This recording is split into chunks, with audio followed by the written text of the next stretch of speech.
प्रिय विद्यार्थियों, सुप्रभात। संस्कृत की कक्षा में आपका स्वागत है।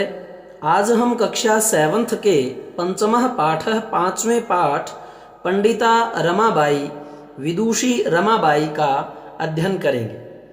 पुरुष के लिए विद्वान कहा जाता है और स्त्री के लिए विदुषी कहा जाता है। पंडित और पंडिता, पंडित में टाप प्रत्यय लग करके पंडिता बना। टाप का जो है सिर्फ आ शेष बचता है। जैसे आप कह सकते हैं कि किसी भी नाम को यदि स्त्रीलिंग बनाना है अर्थात उसमें हमें आ लगाना है तो आप टाप प्रत्यय का पठन करेंगे।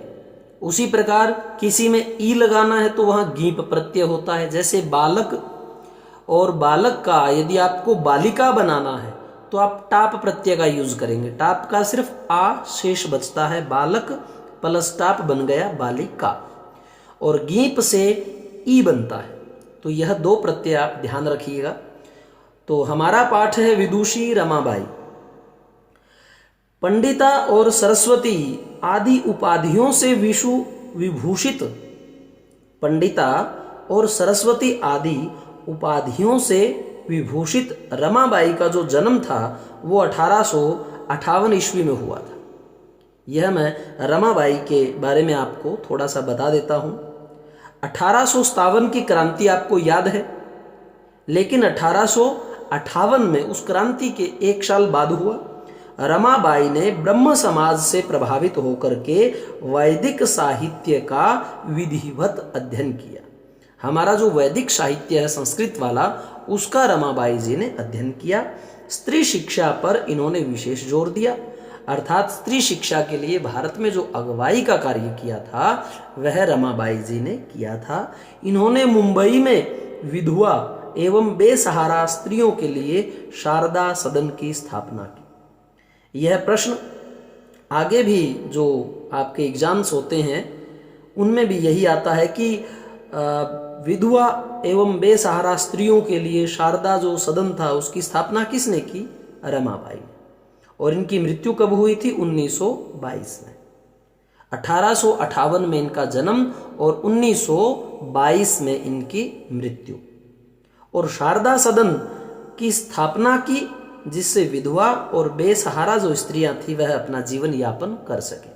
तो ऐसी महान और प्रेरणादायक नारी के विषय में आइए हम पढ़ते हैं।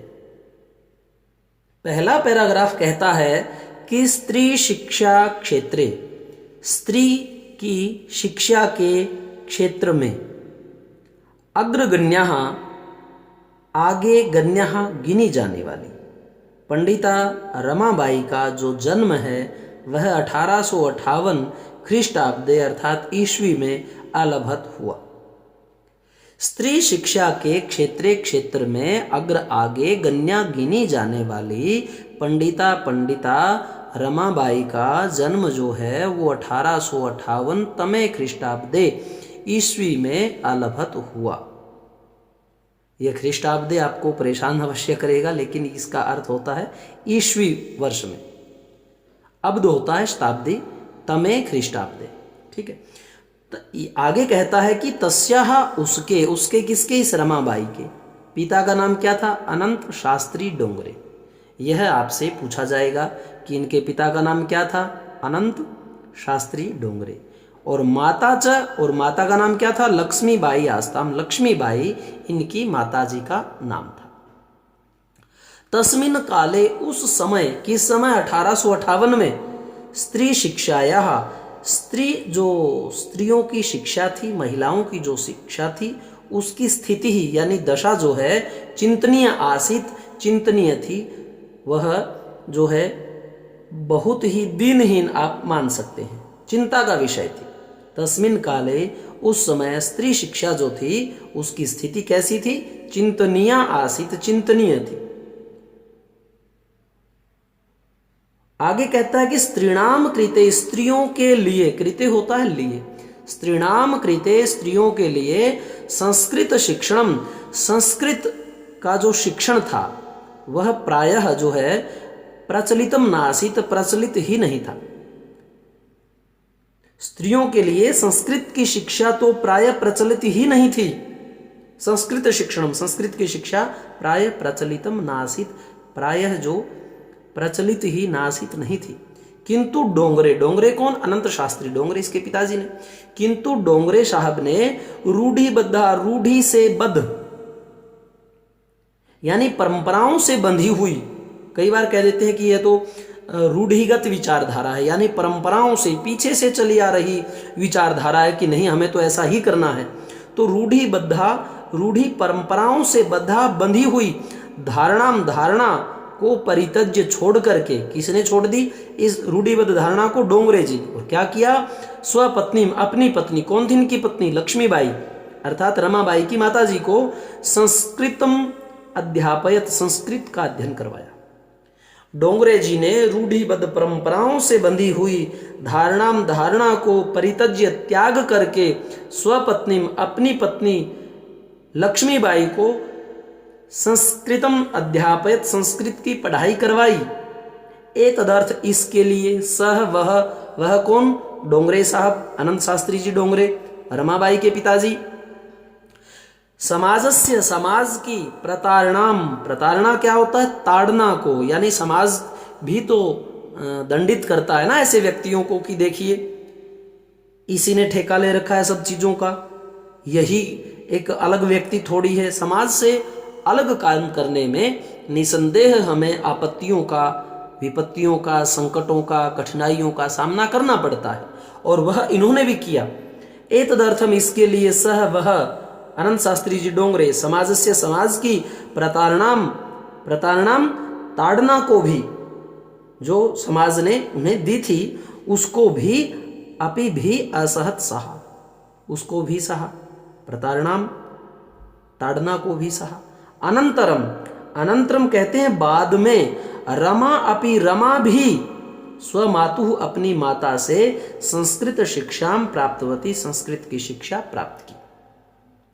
तो प्रिय विद्यार्थियों, आपने इस प्रथम पैराग्राफ में पढ़ा कि स्त्री शिक्षा में सबसे आगे अग्रगण्या गिने जाने वाली कौन? रमाबाई का जन्म 1858 ईस्वी में हुआ। पिता आनंद शास्त्री डोंगरे, माता लक्ष्मीबाई। उस समय स्त्री की शिक्षा कैसी थी? चिंतनीय थी, और संस्कृत शिक्षा तो प्रचलित ही नहीं थी। फिर भी सभी धारणाओं को तोड़ करके डोंगरे जी ने अपनी पत्नी लक्ष्मीबाई को संस्कृत की शिक्षा दी, और बाद में अनंतरम अर्थात बाद में रमा अपि, रमाबाई ने भी स्वमातु, अपनी माता से संस्कृत की शिक्षा प्राप्त की। शब्दार्थ अवश्य इनके आप याद करने का कष्ट करें, क्योंकि जब तक शब्दार्थ याद नहीं होंगे आप अध्ययन में असहाय या असहज महसूस करेंगे। अग्रगण्या का अर्थ होता है सबसे आगे गिने जाने वाले। और तमे ख्रीष्टाब्दे, ईस्वीय वर्ष में, एक होता है ईस्वी, एक होता है ईस्वी पूर्व। ईसा मसीह के जिस दिन मतलब डेथ हुई थी, या ईसा मसीह का जो पीरियड था, पूरा समय था, उससे पहले की जो बातें हैं वह ईस्वी पूर्व कहलाती है, और उनका क्रम पीछे की तरफ आता है। जैसे 300 ईस्वी पूर्व में कोई जन्मा तो उसकी मृत्यु कब होगी? 340 ईस्वी पूर्व में। ऐसा नहीं होगा, ऐसा तो अब वाले में होगा। ईस्वी में ऐसा होता है कि 300 ईस्वी में किसी का जन्म है तो 340 में उसकी मृत्यु, अर्थात बढ़ता हुआ क्रम। और ईस्वी पूर्व में कैसा मिलेगा कि 340 में जन्म और 300 ईस्वी में उसकी मृत्यु, और 300 से फिर घटता हुआ 200, और 200 से फिर 100, और 100 से फिर 0 पॉइंट, और 0 पॉइंट से फिर आगे बढ़ता हुआ। इस प्रकार पीछे का जो क्रम है ईस्वी पूर्व, वह घटते हुए क्रम में आता है, और ईस्वी जो हमारी है ईसा मसीह के बाद की जो डेटें हैं वो आगे बढ़ते हुए क्रम में चलती है। यह आप ध्यान रखें। रूढ़िबद्धाम, परंपराओं से बंधा, और परित्यज्य क्या होता है? छोड़कर, त्याग कर। अध्यापयत, पढ़ाया। प्रतारणाम, ताड़ना को। असहत, सहन किया। और स्वमातु, अपनी माता से। तो प्रिय विद्यार्थियों, हमारी जो ऑनलाइन ये क्लास होती है वो 10 या 11 मिनट की ही रहती है। छोटा सा टाइम, आप 1 या 2 बार वीडियो सुनते हैं, आपको अच्छी प्रकार से याद हो जाता है। और प्रीवियस वीडियो अगर आप सारे इकट्ठे सीक्वेंस में पाना चाहते हैं तो वह गुरुजी आरपी शोराण के चैनल, उस नाम के ऊपर जैसे आप क्लिक करोगे यूट्यूब पे तो ऊपर नाम आएगा एक प्लेलिस्ट को जैसे ही क्लिक करोगे एक लिस्ट खुलेगी, उसमें आप अपनी 7th कक्षा में सभी लेसनों को सीक्वेंस में पा सकते हैं। धन्यवाद।